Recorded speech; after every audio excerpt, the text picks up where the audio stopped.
It's the Mixed Martial Arts Hour with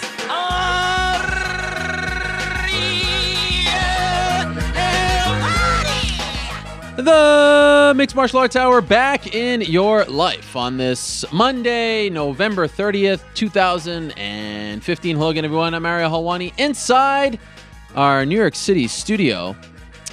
It is so great to be here with you on another Monday, and what a difference a week makes. Last Monday, around this time, I was sweating things out. There was a whole lot of craziness going on back here this week, and I won't get too into that, but this week I'll just say, whew, it's a much calmer host that you're looking at right now. A much more relaxed, less stressed host on this Monday, November 30th. I'm so happy to be doing another show. We are coming off a relatively quiet Thanksgiving weekend here in the United States. I hope if you do celebrate that very nice holiday with no religious strings attached, that you had a happy and healthy one with your loved ones, with your family and friends. There was a UFC event in Seoul. The big news for us last week, of course, was the Jon Jones interview coming out. Thank you so very much for all the great feedback. Wow. That was that was pretty much overwhelming. I mean, we worked on that a long time, tried a long time to get it. It was a roller coaster ride of emotions, but for it to finally come out and be received the way it was, for the most part, was very gratifying. And I can't thank you enough to all the people who wrote to us with feedback, nice comments. Really, really, really, really, really means the world. So thank you so very much. If you haven't seen it, check it out. We'll be talking about it today. And, you know, I thought it was a great week for our site. You know, Sean Al-Shadi's story on Jose Aldo, that was fantastic. We just had a lot of good stuff. It really feels like coming into the end of the year, we're firing on all cylinders, as they say. So can't thank you enough for your support. And we got a great show, so let's get right into it. One of our most stacked shows in recent memory. It is 300-esque, in my opinion. I mean, this is one that, wow, super excited about this one. And I know there was an event on Saturday morning. If I could have every UFC event from 8 a.m. to 10 a.m. Eastern time on a Saturday morning, I would be the happiest MMA journalist. And I'm not complaining. I know people don't like to hear journalists of any kind complain, but it's just what a pleasure it is to be watching that stuff, you know, while eating breakfast with your kids. It's like the adult version of Saturday morning cartoons. Of course, the big news, Benson Henderson defeating Jorge Masvidal. He is now a free agent. Of course, UFC has an exclusive negotiation / matching period, so it's going to get interesting. But this is a fascinating story on many fronts, and it's one we'll talk about this week, and I'm sure we'll be talking about it for weeks to come, because this kind of story doesn't often materialize in MMA, good or bad. I think it's good in the sense that this is a normal part of sports. This is something that should happen. It's part of the evolution of MMA. It shows that things are moving in the right direction. And I think even if you're a member of the UFC, you will agree with that. But we'll get into why it really is a good thing, in my opinion, in a little bit. For now, let's run through today's show. Let's get you caught up, and let's get right into things. At around 3:50, we'll take your questions and comments. The Holly Holm mania has quieted down a little bit. Her media tour is over, but she's in Sports Illustrated. I mean, it's really unbelievable what's happened to Holly Holm. But still, the aftershocks of 193 still sort of trickling out, although I think we're all sort of now looking forward to 194 and that insane weekend in Las Vegas. In any event, hit us up. You know how. At 3:30, we're going to talk to Glory heavyweight champion, that's Glory kickboxing heavyweight champion, Rico Verhoeven. He returns to action on Friday, and it's a very interesting time to talk to him. He just had his MMA debut. He's a training partner of the now new boxing heavyweight champion, Tyson Fury, who defeated Vladimir Klitschko Saturday in Dusseldorf, Germany. What a moment that was, and even better was his singing after the fact. So we'll talk to Rico at around 3:30. 2:45, we're going to talk to Mirko Cro Cop. Mirko Cro Cop stopping by to talk about his retirement, the failed drug test. How exciting is this to talk to the legend that is Mirko Filipovic? 2:25, speaking of legends, arguably, the greatest ever, George St. Pierre. 2:25, he'll stop by to catch us up on where he's at in his career and some other hot topics. 2:05, Josh Barnett will stop by to preview his UFC on Fox 18 fight against Ben Rothwell. 145, we'll talk to Carl Pendred, who somewhat surprisingly retired late last week.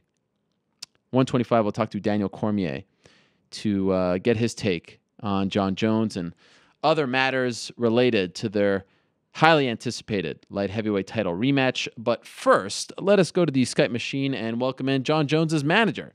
And he is the manager to not only Jon Jones, but many others as well. Am I interrupting you, Malki? You seem to be very busy over there. What's going on? Oh, no, I got your buddy here. Remember this guy? I don't remember this man. Translator. Oh, yes. Yes. Yeah. What happened there? Nothing. He's talking about Yoel a little bit. We had to get the approval for his fight with the commission, so he was translating and stuff. And I was like, hey, stick around. I got your buddy coming on in a second. And of course, we're talking to Malki Kawa, first round management from Florida. Yes. What was his name again? I forget his name. Oh, now he's leaving. It gets hot under the lights, doesn't it? It's Bean, but he's on the phone with Yoel right now. Oh, okay. Fair enough. Yes, he was probably the greatest translator we've ever had on this show. Just kidding. All right, Malki, let's talk. Much to discuss with you as always. But let's talk about Benson Henderson first. Huge fight for him on Saturday in Seoul. Actually, it was an interesting one for you and your management team because you also represent Masvidal. You also represent Thiago Alves. That was his original opponent. He pulls out. We'll get to that in a second. So it's Masvidal versus Benson. Benson wins, and now he's a free agent. Is he going to resign with the UFC? Where do we stand? I don't know yet. We're going to find that out pretty soon, I think. I mean, we got to fill the offers. We got to look at, what everyone's looking. I mean, right now we can only deal with the UFC, so we got to look at that first. Benson's obviously got some ideas in his head, and once we see where the UFC is at, and hopefully they're close to what he wants or at where he wants, and if that's the case, then I think he'll stay at the UFC. If it's not, then he's probably going to end up testing the free agency and testing the waters out there and seeing what's going on. How long is their exclusive negotiation / matching period? Well, that's about 90 days. I mean, they've got some time in there to negotiate. I mean, they've got an exclusive period to negotiate, and then we can go get some offers, and then they got a right to match. So, I mean, they've got some time in there. But I don't think it's going to be one of those type of drawn out processes. I mean, I think they're gonna, we're gonna sit down and talk about it soon. Put some stuff. They've always treated me, with a lot of respect. I've done a lot of business with them on a lot of different guys, and none of it really gets this public as far as free agency and stuff like that. But I've had other guys go to their last fight on their contract and stuff like that, where fighters sometimes chose to take the deals when we've said not to, or they stop guys from necessarily giving guys good deals going right when they were about to go into free agency type of things. So I mean I just think that what's going to happen is they'll put a good foot. They'll listen to us, they'll hear what we got to say, take what we're saying, and then look at it, come back with something, and we'll either say yay or nay, go back and forth maybe for a little bit, and then they'll say, hey, listen, 90 days we don't necessarily need it. Go and get yourself some offers and let's see what's going on. They might do that right off the bat. Hey, go see what he's got and what he can get, and then let's take a look at it. Let's take a look at it and go from there. It's interesting that you say that because this thing is common in every other sport. Guys contract, it expires, they become a free agent. This is common. It doesn't mean that you're not a team player, that you're not loyal to your current team. It's just a part of being an athlete. You want to test the waters. This is what many athletes in the past have fought for, so that today's athlete can go and get what he's or she's ultimately worth. But it doesn't often happen this way, especially in the UFC. Like usually with a fight left, they'll try to re-sign you, and more often than not, they get the deal done. Why didn't that happen with Benson? Benson didn't want to talk about a deal until his contract was over. He made that clear, 3 fights ago, maybe even. He was just like, what? Let me fight my contract out. And so he, took all the fights he can and sped up his process a little bit and was a big-time team player, stepping in numerous times to when guys were injured and offered, to step in many times when, other guys were injured. And, I just think that he just wanted to be a free agent and really just take a look at it. He just didn't want to start talking numbers or extending contracts until he really, looked at, what he could possibly be worth. So did they try to re-sign him beforehand? I mean, we had conversations with them as his contract came to an end, and I think they were open to it. But Ben wasn't open to it, so it was more Ben that just was like, let me get through my contract. So you know what I mean? It was we never really got to numbers or anything to that effect. It was just kind of like, hey, look, we got to talk about Ben, and we're like, Ben doesn't want to talk, so let's just chill until he finishes fighting, and then we'll sit down and talk after that. He doesn't want the distraction of a contract right now at this point. So a lot of people are comparing this to the Phil Davis situation. I think it's very different. Benson's a former champion in 2 organizations owned by Zuffa. He's coming off a win now, and from what I gather, they never really offered Phil Davis a contract. Are they interested, from what you gather, in re-signing him? I mean, we'll know right away. I mean, I think you would be crazy not to be interested in Ben. I think Ben is a great fighter. I don't think that anybody, you got to look at all of Ben's since he won the belt and up until now. How many fights has he not headlined since he lost the belt? I think it's like 11 or 12 or something. He's headlined. So how can this guy's obviously bringing in numbers is obviously somebody that you can put on your Fox shows. He can headline a pay-per-view in big fights. I mean, he's a guy that does that. He's a company guy, does everything that they ask of you. At the end of him, I mean, so at the end of the day, I don't know why you wouldn't be interested in a guy like Ben Henderson. But I can tell you that every other organization out there is interested in him. So, I mean, that, you never know what you do, right? But at the end of the day, I have to assume those are very smart guys. They're a former champion who owns a record in that division for the most title defenses alongside a legend in BJ Penn to just, walk away without, at least trying to sign him. I don't think that that's something that's just going to happen like that. I don't anticipate that. After his fight, he removed his gloves and appeared to leave them in the cage. Some people said he took them out, but he did take off the gloves, which is somewhat symbolic. Why was he doing that? Why did he decide to do that? Do you have any idea?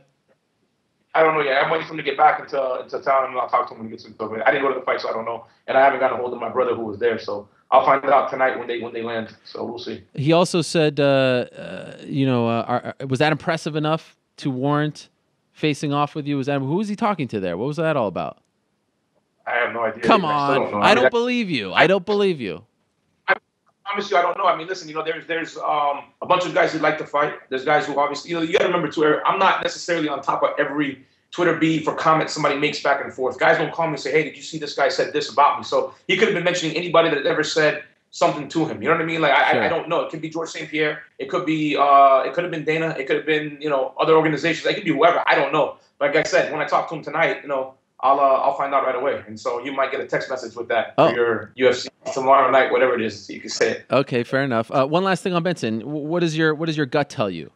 Because he said, I will retire in the UFC, but I'm still going to test the waters. Maybe he thinks he'll go for a little, tour of the other promotions. What do you think happens with him next? Ben's it's funny because Ben's that guy that I don't know that money necessarily is the motivating factor, but I know it is. Does that make sense? Like, if the UFC came in with something that made sense, and somebody else came in with just a lot of money, I don't know that he would just turn down a lot of money now that he has a kid and all that. But at the same time, money's never really been Ben's ultimate thing. He's always wanted to be a champion, best in the world. He's one of those competitors. So do you take more money somewhere else and, maybe go in another organization and fight somewhere else and, kind of end your career somewhere else? Or do you stay in this, organization you've been with for a long time and maybe, get less money? Now, you got to understand, as an agent, my whole job is to get in the most money possible. Sure. And my advice is going to be to sign wherever the most money is at. But every fighter, when you listen to them, they have different objectives. And so I still, again, like I said, now that this is done, his fight's over with, I'll have a clearer picture when he lands today, and I can get a chance to talk to him and really get the understanding of where he wants to go. How's Thiago Alves? How long is he going to be out for? He should be back soon in the first part of the year. He's all right. Okay. It wasn't serious. So rib injury, but he's getting better. So he'll be all right. He was good. He really wanted to take that fight too, so that was tough. Okay, so obviously last week, a big deal in the world of MMA, a big deal for our site, for me personally, the Jon Jones interview. And one of the big talking points, I think, all kinds of opinions after this thing. It was rather extensive, but a lot of people felt like, wow, Jon, his comments towards the UFC from, the Vitor Belfort situation, 151, them meeting him in Albuquerque. I mean, that was some heavy stuff. So it's been 6 days since this interview came out. How would you characterize his relationship right now with the UFC? No, I think his relationship with the UFC is okay. You know what I mean? I think it's a professional working relationship. You know what I mean? I don't think that I think there's a lot of repair that has to happen on both sides. You follow where I'm coming from? There's just a lot of things that need to get aired out and talked about, and I think that will happen. So I think that their relationship is fine. I think Jon, does what Jon has to do, and the UFC is going to do what the UFC has to do. From your perspective, how difficult was it for Jon? And a lot of people are still saying, well, actions speak louder than words. Let's see how he is in a year or so. But from your perspective, to talk about all that stuff, to talk about the accident, to talk about his addictions, his partying, how difficult was that for Jon? It was pretty tough. I mean, Jon's one of those guys who's very private. He doesn't really like to let people into his private life or what he does. And, he spent a long time trying to make sure that he put front this cookie cutter. Like, he said in your interview, I wanted to be like Michael Jordan and Tiger Woods before he had his, issue. And I just wanted to be that guy. And that's the guy I wanted to put forward. And then there was another guy that, Jon was, and he did his best. So for him to just come out and say, you know what, Ariel, listen, man, I'm done. This is who I am. This is what it is. I still want to be a good role model. I want to be a good example. I make mistakes. You know what I mean? And now I'm done with it. I think it was very courageous on his part, because it's something that, he had never done before.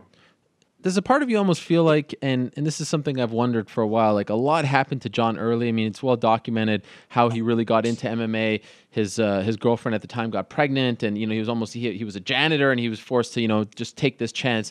Do you think it all happened a little too soon for Jon Jones, like for a youngster to go through all? Yeah, there's no manual. See, that's the thing that's crazy, is that even for me, right, as a manager agent, when I started working with Jon, just seeing how it went from because I started working with him at the Matyshenko fight, before the Matyshenko fight, right?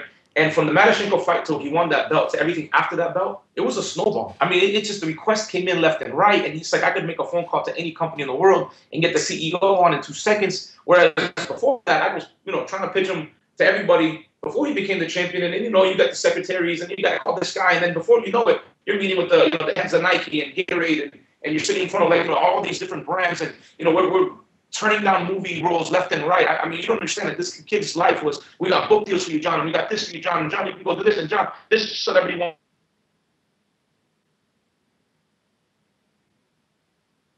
Got excited there about the future, or the past, I should say, of Jon Jones, and we have encountered a Skype issue here. Let's. Are you back, Malki?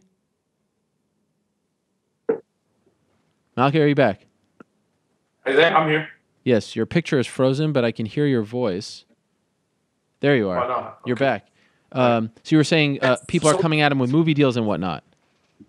Everything. I mean, we had all types of things going on, and every appearance everywhere across the world. Russia, Brazil, Canada, Australia, all of Europe. Everybody wanted a piece of Jon. Everybody wanted a piece of Jon. So he's a really, really good guy. It's just it is a. Can you guys still hear me or no? Yeah, I can hear you. I can see you and hear you. I'm sorry. Okay, I was freezing up. So I'm just saying he's a really good kid. It's just that he'd never experienced anything. He'd never really done anything. You got to remember, when he tells stories of being poor and. Eric, do me a favor. Call Malki on his cell, because it's breaking up here and we're sort of up against it. So I want to make sure that I can hear what he has to say. They need to up their internet over there at First Round Management, because it's not the first time that the feed has been a little choppy. If I'm going to be honest here. But now for all the critics, I mean, now you'll really find out just how good of an agent. Of a representative Malki is, because like a lot of people said, actions speak louder than words. You do have to rebuild this guy. He has one sponsor now. It's a company called GAT Nutrition. But he did at one time have Nike. He did at one time have Reebok. He did at one time have Gatorade, among many others. And now, are people jumping on that bandwagon? Do they want to see how he acts leading up to the Daniel Cormier fight or after the Daniel Cormier fight? I feel like if he fights in MSG, that will definitely get him a lot more eyeballs and interest. If it's a fight card in, say, I don't know, Anaheim, then maybe it's it's a big deal. It's a huge deal. It's one of the biggest fights of 2016, but MSG is historic. That is gigantic. Malki, are you there? Yeah, I'm here. Okay. Just wanted to, I think maybe at FRM we have to get a better internet access, because it just seems like the speeds are a little slow these days. Everything okay? Oh, okay. FRM, right? The number one sports agency in the world, and you're telling me it's our speeds. Okay. Well, I'm just saying. Right, no problem. Okay. Let me ask you about this. I mean, you have one sponsor back on the table, right? GAT. Right. How difficult has it been to resell Jon Jones? Well, it hasn't been, because, listen, Ariel, at the end of the day, Jon didn't wake up in the morning and say, hey, let me go get in this car accident. Let me go hit somebody and let me go run from it. That's not what happened. And everybody kind of understands, you know what I mean? He's gone through a lot. There's a lot of things he goes through on a daily basis. And I think that people realize, hey, look, he's really, really, really a good person. You sit down and talk with John. I mean, you've spent a lot of time with him. You know what I mean? And you know, we've had conversations. You've met a lot of fighters. And there's fighters that come across and they'll never do anything wrong. And you just know that they're bad people. And then you meet the Jon Jones, and you know he's a good guy that's made bad decisions. And there's a difference between, making bad decisions as opposed to being a bad person. And I think that, when we go and we sit down with sponsors and we talk to them, you know what I mean? Part of sponsoring John is sponsoring this idea that he's going to make this change, this turnaround, and that he's going to be a much better person that makes much better decisions. And I think that you can just see that already just in his training regimens, just in his exercising, just in the way he's approaching MMA now, completely different than ever before. And that's the scary part about it, is that now, as a company, do you want to sit there and do you want to, belittle him and be like, well, I don't want to sponsor him because, he's too much of a risk. And we understand. We get it. Some people are going to say no. But then there's another part of it where you sit there and you say, well, wait a minute. These are changes that he's made. We've never seen this before in him. He might be the greatest of all time already. What happens now if he really applies himself and just gets that much better? Do we not want to be a part of that? And I think most companies do. So, it's not impossible. That's my whole point. Would you? It might be a little bit more difficult than before, but it's not not hard, not impossible. Would you agree with the statement that you've been doing this for quite some time and you've had some very big name clients? Obviously, none bigger than John, but this stretch right here, from now until his return and maybe a little bit then some. This is going to be the toughest test of your career, because not only do you have to repair the relationships with sponsors or try to get them out there to future sponsors, but the stuff with the UFC, with the public. I mean, there's a lot to be done here. And I think, unbiased, I think, last week was a nice first step, but there's still a lot of work to be done. Would you agree with that? Absolutely. And I think John knows that. And I think John, and the beautiful thing about it is that, to John, it's not work. It's something he wants to do.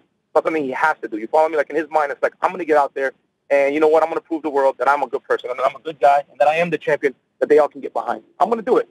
You know what I mean? And I'm not going to do it to try to do it for a PR reason. I'm not doing it for a sponsorship. I'm doing it because I am Jon Jones, and I'm going to let the world see the real Jon Jones. And that's what he's really doing. He's just giving us the real Jon Jones. He's still a goofball. He's still the best fighter. He's still funny. He's still serious. He's still all the stuff that he is. But now it's like, okay, there's no more, alcohol. There's no more smoking. There's none of that stuff. It's just a lot of training, a lot of exercise, a lot of nutrition, a lot of, the good things now. And I'm still going to be Jon Jones. I'm still going to hang out with my guys. I'm still going to go watch the fights. The difference is that now I'm not going to go get messed up. I'm not going to sit here and sleep all day. I'm going to get up.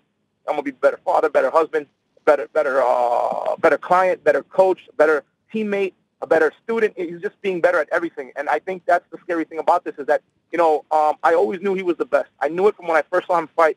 When I first saw him fight was UFC 100. I knew he was going to be the greatest of all time. I don't know why, Ariel. Call it a sixth sense. And most of the guys I recruit, there's a reason for it. But he was the one guy that when I saw him fight, I said, he is going to be the greatest of all time. And I started preaching that, almost as soon as he won the belt, I knew it. You saw what he did to Shogun. It was really way ahead of his time.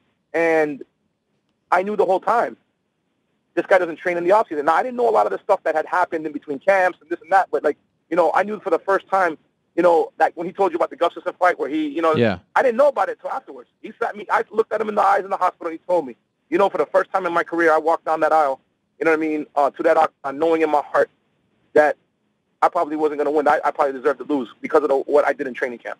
Wow. I didn't know that, Errol. I didn't know that. And he still won. He still showed the world he had heart. He still took on a really game opponent and beat him. And, I was blown away by him. I was just like, wow, dude, this guy is really an amazing athlete. And now, I don't buy into when a guy pulls 600 pounds, that's great. The weights don't hit you back in the face, right? But it's like, forget that. Because if DC was squatting 6 plates, it doesn't scare me at all. You know what I mean? But Right. What I'm saying is, what I know that's scary about this whole situation is that he's applying himself now. He's learning jiu-jitsu on the side. He's kickboxing. He's punching. He's kicking. He's wrestling. He's doing all these stuff, and he still has a fight a long time away. That's a you guys realize his jiu-jitsu coach came out when I don't remember who he was fighting and said he's a white belt. That was the truth. He submitted Vitor and Machida, all black belts. He is a white belt. Now John's like actually, trying to train and get better at jiu-jitsu and maybe go up in the belt ranks and get a black belt legitimately as a jiu-jitsu practitioner. You know what I mean? One day. I'm not telling you that's his, his necessarily his goal, but he's trying to get better at every aspect of his game. And if he does that, and he can do that, I don't think John will ever lose in his life. I've been hearing with the whole Ronda thing, everybody loses. I don't think Jon has to lose. I don't think he will lose if he keeps doing what he's doing. And that's a crazy, crazy thought. What can you tell us about the rematch date? Is it April 23rd? Is the hope MSG? I mean, he hinted at it. No one's really saying anything.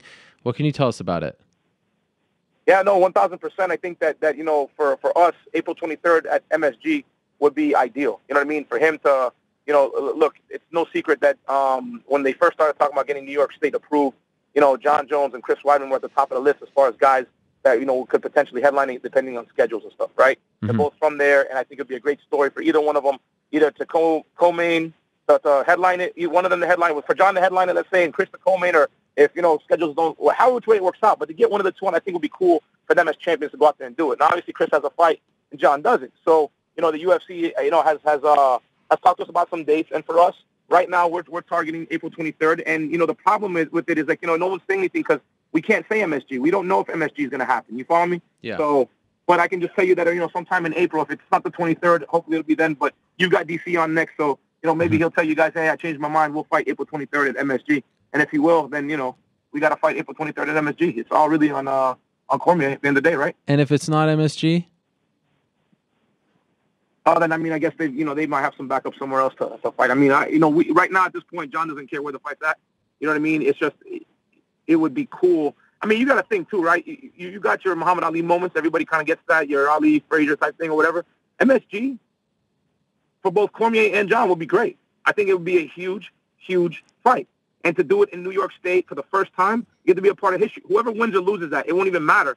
It'll always go down in history. The first sanctioned UFC fight to take place in New York State at MSG was headlined by who? And that, I think, is something that, Cormier needs to take a look at and really, consider. You know what I mean? You're going to sell out an arena that's bigger, that's going to seat more people than the Vegas arenas. You know what I mean? And for both those guys and with the history that they have, I just think that it's a slam dunk all across. So, all right. Well, I think the UFC knows that, and I think Cormier knows that too. I think Cormier is just, Cormier is a smart guy. He knows what he's doing. He gets in the meet and he says certain things, but I think he knows what he's doing. I wouldn't be surprised if he told you guys April 23rd was happening in New York. He might be announcing that next. I don't know. We'll find out. Malki, appreciate the time. Thank you very much. Good to talk to you as always, and good luck with everything with Jon and the rest of the team. No, I appreciate it, brother. Thank you.